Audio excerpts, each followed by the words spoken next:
എൻ്റെ പേര് Donna Vincent. ഞാൻ പ്രിപ്വൈസിന്റെ ഫുൾ പാക്കേജ് ബാച്ചിലായിരുന്നു. എനിക്ക് 16-ാം തീയതി ആയിരുന്നു എക്സാം. സ്ലോട്ട് 1 മോർണിംഗ് ആയിരുന്നു. എൻ്റെ centre SEMS college engineering college Karukutty ആയിരുന്നു. രാവിലെ ഒരു 7 മണി 7:15 ഒക്കെ ആയപ്പോഴേക്കും ഞാൻ അവിടെ എത്തി. അവിടെ പരീക്ഷ അപ്പോഴേക്കും ഒരു ഹാളിൽ എല്ലാവരും ഇരുത്തി. എന്നിട്ട് കുട്ടികളൊക്കെ വന്നപ്പോൾ എല്ലാവരെയും സെന്ററിലേക്ക്, അവരുടെ എക്സാമിനേഷൻ ഹാളിലേക്ക് കൊണ്ടുപോയി. അവരെല്ലാവരും നല്ല സപ്പോർട്ടീവ് ആയിരുന്നു. എല്ലാവരും തന്നെ ഒരു പ്രശ്നവും കൂടാണ്ട് തന്നെ ഹാൾ ടിക്കറ്റിന്റെ കാര്യമെല്ലാം ശരിയാക്കി തന്നു. പിന്നെ എക്സാം തുടങ്ങി. 9 മണിയായപ്പോൾ തന്നെ എക്സാം തുടങ്ങി. പിന്നെ വലിയ കാര്യമായിട്ടുള്ള പ്രശ്നമൊന്നും സെന്ററിൽ ഉണ്ടായില്ല. പിന്നെ എനിക്ക് ഇന്നത്തെ വിഷയങ്ങൾ ഇംഗ്ലീഷ്, എക്കണോമിക്സ്, അക്കൗണ്ടൻസി, പിന്നെ ജനറൽ ടെസ്റ്റ് ആയിരുന്നു. ഇംഗ്ലീഷ് ആയിരുന്നു ഏറ്റവും എളുപ്പം. അതിൽ ഇംഗ്ലീഷിൽ കൂടുതലായിട്ട് തന്നെ സിനോണിയംസ്, ആന്റോണിയംസ്, ഇഡിയംസ്, പിന്നെ റീഡിങ് കോംപ്രിഹെൻഷൻ, അതൊക്കെയായിരുന്നു കൂടുതൽ. അത് ഈസി ആയിരുന്നു. നമ്മൾ ചെയ്യുന്നതെന്നും കാണുന്നതെന്നും ചെയ്തുകൊണ്ട് പഠിച്ചിരുന്നതിനൊക്കെ വന്നേ. പിന്നെ അക്കൗണ്ടൻസിയിലാണെങ്കിൽ എനിക്ക് കൂടുതൽ വന്നത് ഫിനാൻഷ്യൽ സ്റ്റേറ്റ്മെന്റ്സിന്റെ ക്വസ്റ്റ്യൻസ് ആയിരുന്നു. അത് കുറച്ച് എനിക്ക് പാടായിരുന്നു. കാരണം ഞാൻ കമ്പ്യൂട്ടറൈസ്ഡിലാണ് പഠിച്ചത്. അപ്പൊ എനിക്ക് അത് കുറച്ച് ചെയ്യാൻ പാടായിരുന്നു.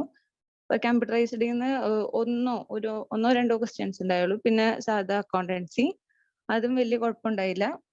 പക്ഷെ കമ്പാരിറ്റീവ്ലി അക്കൗണ്ടൻസിയും എക്കണോമിക്സും ആയിരുന്നു എനിക്ക് പാട്. പിന്നെ എക്കണോമിക്സ് ആണെങ്കിൽ ബിസിനസ് എക്കണോമിക്സ് ആണ് കൂടുതൽ. ഇന്ത്യൻ എക്കണോമിക് ഡെവലപ്മെന്റ് അധികം ഒന്നും വന്നില്ല. ഒന്നോ രണ്ടോ, ഇന്ത്യ, ചൈന, പാകിസ്ഥാൻ, പിന്നെ ഇന്ത്യയുടെ അഗ്രികൾച്ചർ, അത് ഒന്നോ രണ്ടോ ക്വസ്റ്റ്യൻസ്. മെയിൻലി ആയിട്ട് വന്നത് ബിസിനസ് എക്കണോമിക്സ് ആയിരുന്നു. അതും കുറച്ച് പാടായിരുന്നു. കൂടുതലായിട്ട് ഡിമാൻഡ്, അതിന്റെ ഡിമാൻഡ്, സപ്ലൈ, അതാണ് എനിക്ക് കൂടുതൽ വന്നേ.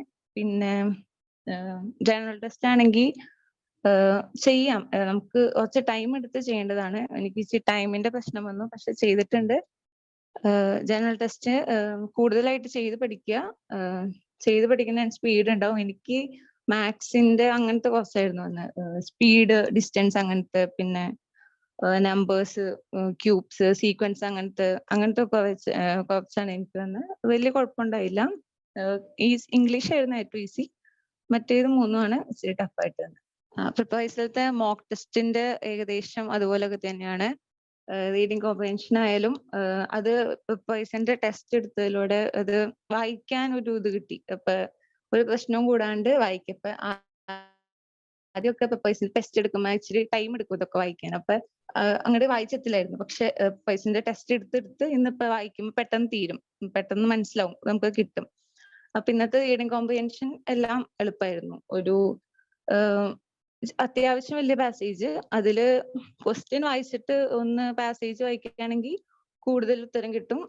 പാസേജ് കുഴപ്പമുണ്ടായില്ല. പിന്നെ ഇംഗ്ലീഷിന്റെ കാര്യമാണ് കൂടുതൽ പ്രിപ്പറൈസിന്റെ വന്നത്. സിനോണിയംസ്, ആന്റോണിയംസ് ഒക്കെ ഞാൻ ടെസ്റ്റ് എടുത്തത് തന്നെയായിരുന്നു കൂടുതൽ വന്നത്.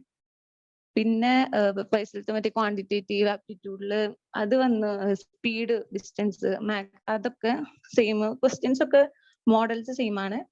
പിന്നെ ഈ പ്രിപ്പറൈസിലത്തെ മോക്ക് ടെസ്റ്റുമാതിരി തന്നെയാണ് ക്വസ്റ്റ്യൻസിന്റെ പാറ്റേൺ ഏകദേശം. നമുക്ക് ചെയ്തൊരു പരിചയമുണ്ട്, അതുകൊണ്ട് വലിയ പ്രശ്നം ഉണ്ടായില്ല. എല്ലാ വീക്കിലും വിളിക്കുന്നതുകൊണ്ട് നമുക്ക് ആ ട്രാക്കിലേക്ക് പോകാൻ പറ്റുന്നുണ്ട്. അപ്പൊ നമ്മള് വീക്കില് ചെയ്ത പഠിച്ച എന്താണ് അപ്പൊ ചോദിക്കുമ്പോൾ നമുക്കത് പറയാൻ പറ്റും. നമ്മള് എന്തോരം ഇത് കവർ ചെയ്തു എന്ന് നമുക്ക് തന്നെ ഒരു ഇത് മനസ്സിലാവും. അപ്പൊ നമുക്കത് ആ വീക്കിലി കോൾസ് ശരിക്കും ഹെൽപ്ഫുൾ ആണ്. ഇംഗ്ലീഷ് ആർക്കും പേടിക്കേണ്ട ആവശ്യമില്ല. ഇംഗ്ലീഷ് ഈസിയാണ്. ഞാൻ അവിടെ ചോദിച്ച കുട്ടികൾക്കൊക്കെ ഇംഗ്ലീഷ് ഈസിയാണ്. ജനറൽ ടെസ്റ്റും വലിയ കുഴപ്പമില്ല. സബ്ജക്ട്സ് ആണ് കൂടുതൽ കുറച്ച് പാട്. ഇന്ന് മിക്കവർക്കും സബ്ജക്ട്സ്, അക്കൗണ്ടൻസി ചോദിച്ചവർക്ക് എല്ലാവർക്കും ഇച്ചിരി പാട് എന്നാണ് പറഞ്ഞത്. അക്കൗണ്ടൻസി കൂടുതൽ AFS വന്നുകൊണ്ടാണ് എനിക്കത് കമ്പാരിറ്റീവ്ലി ഇച്ചിരി പാടാണ്. സോ അതുകൊണ്ട്